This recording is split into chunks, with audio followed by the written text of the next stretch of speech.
How to open a checking account with the Wells Fargo online. First thing you're going to have to do is open up your web browser and search for wellsfargo.com. You'll directly land on their home site. Now, if you don't already have an account, just click on Get Started. And here you're just going to have to choose an option what you want to continue with.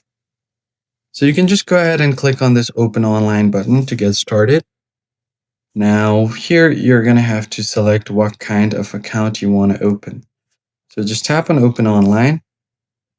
You could also send a bonus code. So here it says, as a new Wells Fargo checking customer, you can enjoy a $325 bonus when you open a new everyday checking account and make $1,000 or more in qualifying direct deposits within 90 days of account opening.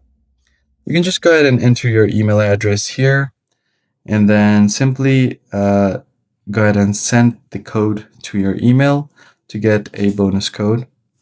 So let me just go ahead and fix my email and then tap on email my code. So once you get the code on your email, you can just tap on it and register for a new account. Now you're going to have to come back to your home screen and then tap on the check-in option. And you can open your checking account from here. You can compare all of your accounts here if you want to see their benefits and how they differ from each other.